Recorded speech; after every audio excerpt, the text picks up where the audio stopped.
नमस्कार, ग्लोबल स्पेशलमा यहाँलाई स्वागत छ। दर्शकवृन्द, ग्लोबल स्पेशल खोजमूलक समाचार सामग्रीहरूको स्पेशल प्याकेज हो।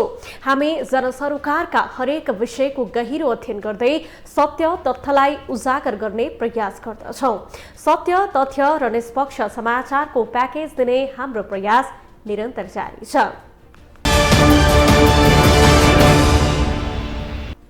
दर्शकवृन्द, सरकारले आगामी वैशाख 30 गते स्थानीय तहको चुनावको मिति घोषणा गरेसँगै निर्वाचन आयोगले चुनावको तयारी तीव्र पारेको छ। अहिलेसम्म निर्वाचन आयोगमा प्रमुख राजनीतिक दल सहित 79 दल दर्ता भएका छन्। मतदातालाई रिझाउन नेताहरूलाई भ्याइ नभ्याइ छ। निर्वाचन आयोगले स्थानीय तह निर्वाचन ऐन 2073 अनुसार आचार संहिता पनि बनाइसकेको छ, तर राजनीतिक दलहरूले भने त्यसको आलोचना गरेका छन्। अहिलेका निर्वाचित जनप्रतिनिधिहरूले आगामी चुनावमा उम्मेद्वार हुन चाहे पहिला राजीनामा दिनुपर्ने आयोगको निर्णयको बारेमा दलका नेताहरूले विरोध गरेका हुन्। आज हामी यिनै पेरिफेरीका विषयवस्तुलाई प्रस्तुत गर्नेछौँ। दर्शकवृन्द, मुलुक संघीयतामा गएपछि हुन लागेको यो दोस्रो चुनाव हो। चुनावको मिति नजिकिएसँगै निर्वाचन आयोगले चुनावमा आवश्यक हुने सामग्री खरिददेखि अन्य व्यवस्थापनको काम समेत सुरु गरेको छ। यता आसन्न स्थानीय तहको चुनाव नजिकिँदै गर्दा नेताहरूको दौडधुप पनि बाक्लिएको छ। नेताहरू यो निर्वाचनमा एकले अर्कोको आलोचना गर्दै आफू पानी माथिको ओबानो बन्ने प्रयासमा लागि परेका छन्। आसन्न स्थानीय तहको चुनाव नजिकिँदै गर्दा नेताहरूको दौडधुप बाक्लिएको छ। मतदातालाई रिझाउन नेताहरूलाई भ्याइ नभ्याइ छ। नेताहरू अभियान नै चलाएर जनता रिझाउन तल्लीन छन्। निर्वाचन आयोगले स्थानीय तह निर्वाचन ऐन 2073 अनुसार आचार संहिता बनाइसकेको छ, तर राजनीतिक दलहरूले भने त्यसको आलोचना गरेका छन्।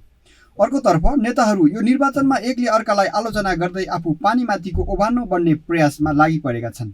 कतिसम्म भने सार्वजनिक रूपमा उनीहरू विभिन्न खालका अभिव्यक्ति दिन पछि परेका छैनन्।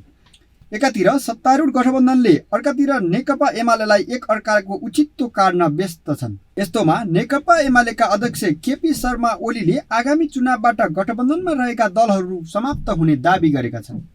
काङ्ग्रेसलाई आगामी निर्वाचनमा 13 सिटमा सीमित गर्ने दाबी गरेका उनले चुनाव केन्द्रित अभियान चलाउन समेत पार्टीका कार्यकर्तालाई निर्देशन दिएका छन्। सम्पर्क समितिको कार्यक्रममा अध्यक्ष ओलीले काङ्ग्रेसलाई 60 वर्ष नागेका ज्येष्ठ नागरिकले मत नदिने दाबी गरेका छन्। उनले माओवादी केन्द्रलाई गत संसदीय निर्वाचनमा आफूले जोगाइ दिएको र माधव नेपालहरू अबको निर्वाचनपछि समाप्त हुने बताएका छन्। अध्यक्ष ओलीले देशलाई चुनावी अभियानमा लाग्न पार्टीका नेता कार्यकर्तालाई निर्देशन समेत दिएका छन्। अहिलेको सरकार अदालतबाट बनेको आरोप लगाएका अध्यक्ष ओलीले वर्तमान सरकारलाई जनताको मतबाट हराउने दाबी समेत गरेका छन्। गठबन्धनलाई हराउन निर्वाचनको प्रतीक्षा गरिरहेको उनको भनाइ छ। यो संसदीय निर्वाचन होइन, के भएको छ र भने जस्तो कुरा होइन। यस निर्वाचनको असाधारण महत्त्व छ। म कमरेडहरूलाई बताउन चाहन्छु, यसको असाधारण महत्त्व छ र हामी प्रतिपक्षमा छौँ। हाम्रा विरुद्ध गठबन्धन, यद्यपि गठबन्धन, म भनिरहेको छु, यो मनोवैज्ञानिक त्रास कतै छ साथीहरूमा भने दुविधा छ भने छोडिदिनुहोस्। गठबन्धन केही पनि होइन। मैले धेरै वर्ष अगाडि, 22 वर्ष अगाडि एउटा सभामा बोल्दा भनेको थिएँ, स्यालहरूको मोर्चा कसेर हात्तीको शिकार गर्न सकिँदैन। यो मोर्चाले कुनै ठुलो परिणाम ल्याउनेवाला छैन। प्रचण्डजी, तपाईँको हामीले बनाइदिएको भाँडो हेरेर बसिराख्नु भएको छ। भाँडोभित्रको त सिद्धिसक्यो त। त्यसकारण यो गठबन्धन, अर्को एउटा पार्टी छ, त्यो त बनेकै छैन। त्यो बन्दैन। त्यो ध्वस्त हुन्छ, समाप्त हुन्छ। बिचराहरूको फुरफुर अलिक समय चुनाव भइन्जेलका निम्ति फुरफुर, अहिले त के भयो, पुरै त हो गरिदिए। एमालेलाई चौथो पार्टी पुर्याइसक्यौँ भन्छ कोही, चौथो पार्टी पुर्याउने हो भन्छ कोही। अहिले चौथो पार्टी हो एमाले। संसदमा एमालेसँग 98 सिट छ, अरूको धेरै भएको पनि 63 सिट 61 सिट छ। हामीले बनाइदिएका 48 सिट लिएर हामीले टाँसिदिएका जुगामा ताउलाउँछ। हामीले टाँसिदिएका जुगा। त्यसकारण म साथीहरूलाई भन्न चाहन्छु, यो गठबन्धन केही होइन। बुढो काङ्ग्रेस परारै 5 वर्ष अगाडि 23 सिटमा झर्या होइन, काङ्ग्रेसलाई 13 मा झार्दिनुपर्छ। अहिले लाग्नुहोस् न तपाईँ।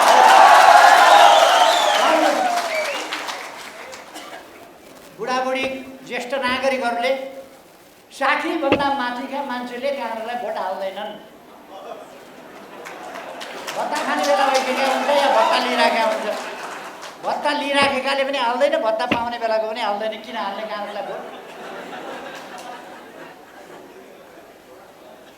अनि युवाहरू यस्तो गठबन्धन, यस्तो काङ्ग्रेस, यस्तो माओवादीलाई युवाले चेतेका छैनन्।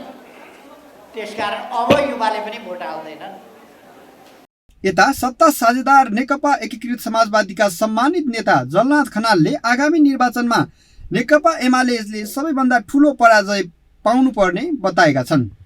पूर्व प्रधानमन्त्री समेत रहेका खनालले संसद विघटन गरेर संविधानको उल्लङ्घन गर्ने केपी ओलीलाई आगामी निर्वाचनमा नेपाली जनताले सबैभन्दा ठूलो सजाय दिनुपर्ने तर्क गरे। काठमाडौँमा आयोजना गरिएको एक कार्यक्रममा बोल्दै उनले संविधानको प्रावधान विरुद्ध गएर संसद विघटन गर्ने योजना बनाउने काममा केपी ओलीलाई सहयोग गरेको भन्दै राष्ट्रपति विद्यादेवी भण्डारी प्रति पनि असन्तुष्टि व्यक्त गरे। ऐन उल्लङ्घन हुँदा एउटा नागरिकले जेलमा कैदीको रूपमा जीवन बिताउनु पर्ने, तर संविधान उल्लङ्घन गर्दा पनि केपी ओलीले सजाय नपाउने अवस्था रहन नहुने भन्दै उनले नेपाली जनताले उनलाई निर्वाचनको माध्यमबाट सजाय दिनुपर्ने उल्लेख गरे। नेता खनालले आगामी निर्वाचनमा केपी ओलीले सबैभन्दा ठूलो सजाय पाउनुपर्ने दावी गर्दै उनको बाकसमा 0 मत हुनुपर्ने बताए। खनालले आगामी निर्वाचनमा सत्तारूढ दलहरूबीच खास ठाउँमा मात्रै चुनावी तालमेल हुने भन्दै आफ्नै खुट्टामा उभिएर निर्वाचनमा विजयी हुने गरी तयारी गर्न पनि पार्टीका नेता कार्यकर्तालाई निर्देशन दिए। पनि धेरै मान्छेहरू भ्रममा परेर बसिरहेका छन्।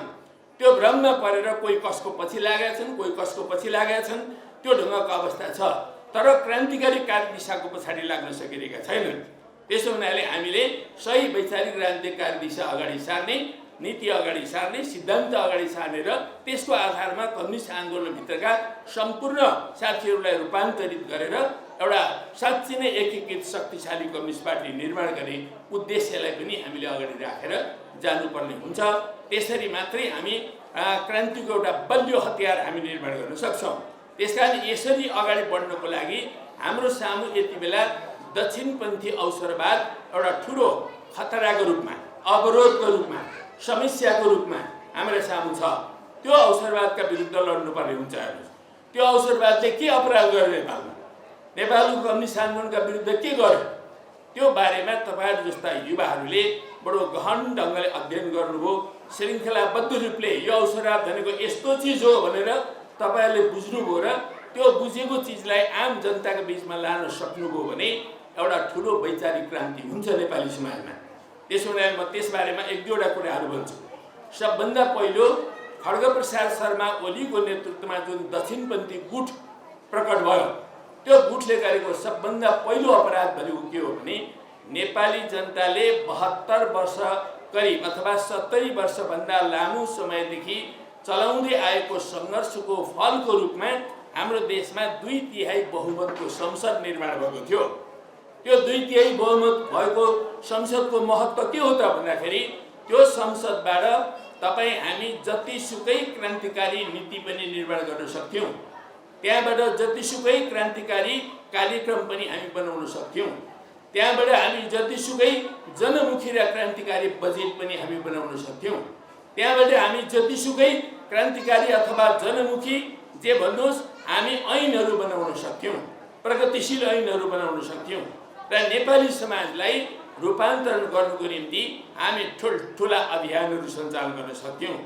2 वा 3 वर्षको राष्ट्रव्यापी अभियानबाट हामीहरू निरक्षरता उन्मूलन गर्न सक्थ्यौँ यो देशमा। तर केपी शर्मा ओलीले ती कुनै पनि कुराहरूलाई सोच्न सकेनन्, विचार गर्न सकेनन् र पार्टीले अगाडि सारेका नीतिहरूको पनि खिलाफ तिनी गए र आखिरमा त्यो संसद जो सबभन्दा ठुलो पावरफुल संसद थियो, नेपालको इतिहासमा नै वामपन्थीहरूको 2/3 बहुमत भएको संसद अभूतपूर्व कुरा हो।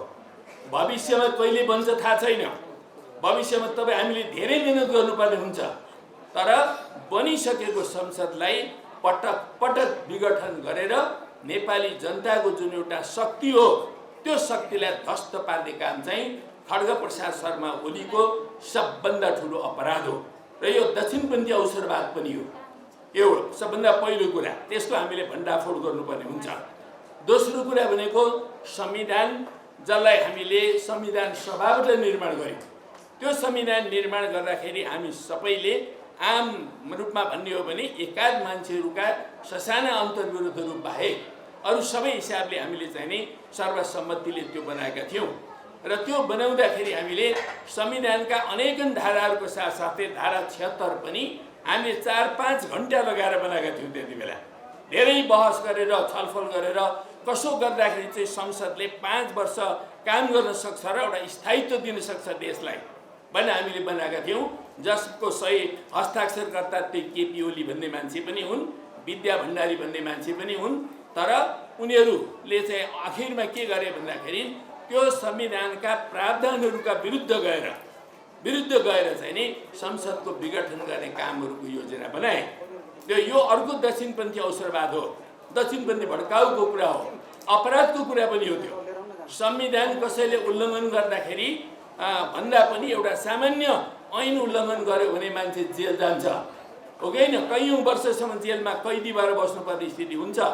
तर संविधान नै उल्लङ्घन गर्ने मान्छेलाई खोइ सजाय अहिलेसम्म। त्यस कारणले कमेडहरू अब सजाय दिने बेला आएको छ।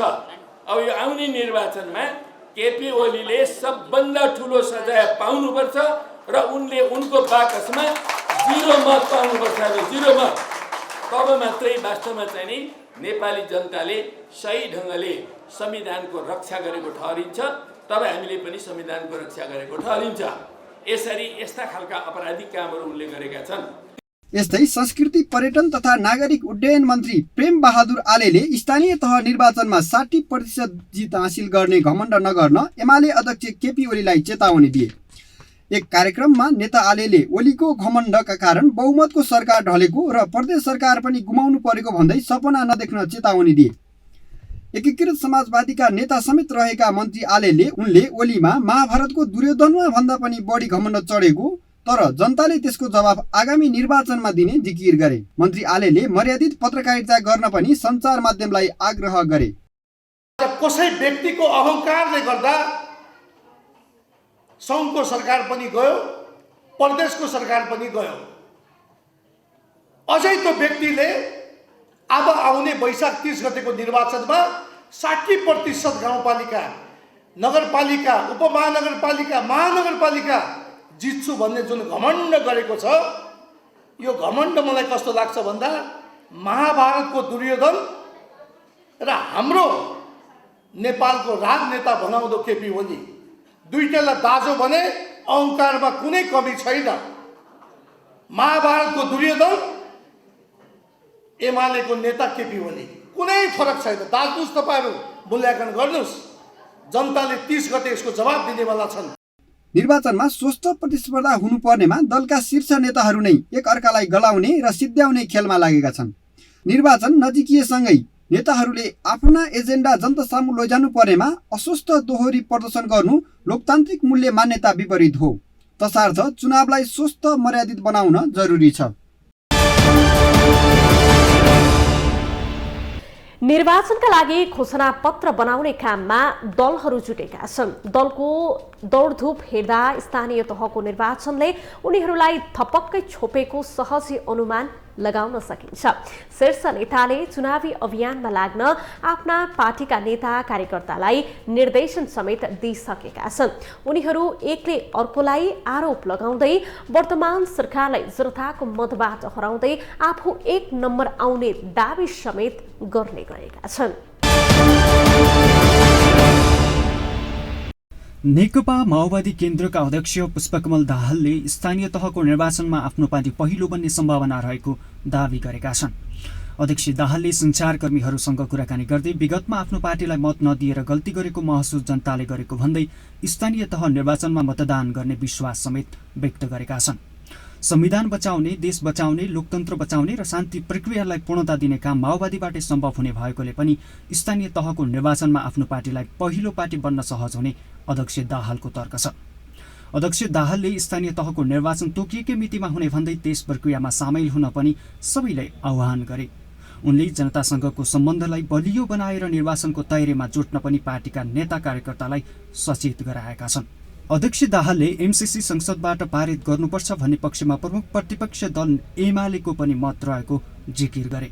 अध्यक्ष दाहालले स्थानीय तहको निर्वाचनमा कसैको बैसाखी टेकेर नभई आफ्नै बलमा निर्वाचनमा जाने तयारीमा लागिएको पनि दोहोर्याएका छन्। त्यही बिचमा चाहिँ एउटा किनकि यो कुरा गत 60मा शान्ति सम्झौता गरेर आउँदा पनि माओवादीले चुनाव जित्छ भनेर कसैले चाहिँ पनि तपाईँ पत्रकारहरूले पनि जित्छ भन्न सकेका स्थिति थिएन। पुराना राजनीतिक ठुला भनेका दलले त हामीलाई 5 सिट आउँछ होला माओवादीको देशभरि भनेर हिँड्थे, कहिले 10 सिट दिन्थे हामीलाई कुरा भन्नु। तर चाहिँ जनताले चाहिँ यथार्थ के हो भन्ने देखाइदियो। झन्डै बहुमत हामीलाई दिएर प्रत्यक्ष निर्वाचन त हामी बहुमत हो। अहिले 74 सम्म आइपुग्यो। 74 को चाहिँ परिणाम पनि हामी सबैको अगाडि छ। अब हामी अहिले जो निर्वाचनमा जाँदैछौँ, अब 79मा देशभरिको सबै स्थिति हेर्दा हामी पहिलो पार्टी बन्ने सम्भावनातिर अगाडि बढिसकेको छौँ। तपाईँले हेर्नुभयो भने कार्यक्रममा जो उभार हामीले देखेका छौँ, त्यो उभार हेर्दा अब मानिसहरूले सोच्दै नसके अब माओवादी नै रहेछ देश बचाउने पनि, संविधान बचाउने पनि, लोकतन्त्र बचाउने पनि, शान्ति प्रक्रिया पुरा गर्ने पनि र यो देशका सबै उत्पीडित वर्ग, जाति, क्षेत्र, लिङ्ग, समुदायलाई अधिकार दिलाउने पनि बिचमा हामीले गल्ती गरेछौँ भनेर रियलाइजेसन भएको छ जनतामा। तपाईँ हेर्नुहुन्छ भने म मधेसमा 4-5 जिल्ला गएँ, तपाईँहरूले पनि नोट गर्नुभयो होला। एउटै जिल्लामा 1200 शिक्षक बुद्धिजीवीहरू अरू सबै पार्टी छोड्दै माओवादीमा प्रवेश गर्ने आयो। अबको चुनावमा हामी बैशाखी कसैको टेकेर होइन, हामी आफ्नै बलमा चुनाव लड्ने तयारी गर्दैछौँ र एकचोटि फेरि माओवादी आउनै पर्छ। तपाईँ पत्रकार साथीहरूले पनि के सच्चाइलाई बिर्सिनु भएन भने गत साल संविधान खारेज भएको भए, विघटन माने त्यो स्वीकार गरिएको भए आज देश निकै ठुलो दुर्घटनामा हुन्थ्यो। तपाईँ हामी आपसमा एउटा अँध्यारो सुरुङभित्र छिरेको महसुस हुन्थ्यो। कसले बचायो? प्रतिगमनका विरुद्ध आन्दोलन कसले निर्णायक र नेतृत्वदायी भूमिका खेल्यो? र यो गठबन्धन मार्फत संविधान, लोकतन्त्र र राष्ट्रियताको रक्षा कसले गर्यो भने अब त नेपाली जनताले राम्रोसँग फेरि आफ्नै अनुभवबाट बुझेको हुनाले तपाईँले भने जस्तो स्थिति छैन अहिले देशमा। देशैभरि माओवादीप्रति सकारात्मक एकचोटि फेरि हेर्नुपर्ने र दिनुपर्ने माओवादीलाई नै रहेछ भन्ने जनमत बन्दै गएको छ। हामी होइन, हेर्नु होला अब 1 महिनाभित्र अरू सबै पार्टीहरू माओवादीसँग तालमेल गर्न आउनुपर्छ, हामी जाने होइन। यता नेकपा एमालेका अध्यक्ष ओलीले गठबन्धन पार्टीले तालमेल गरे पनि आफ्नो पार्टीलाई असर नगर्ने बताएका छन्। उनले आगामी निर्वाचनमा 65 देखि 70% मत ल्याउने दावी गरेका छन्। अहिले हामी प्रतिपक्षमा छौँ।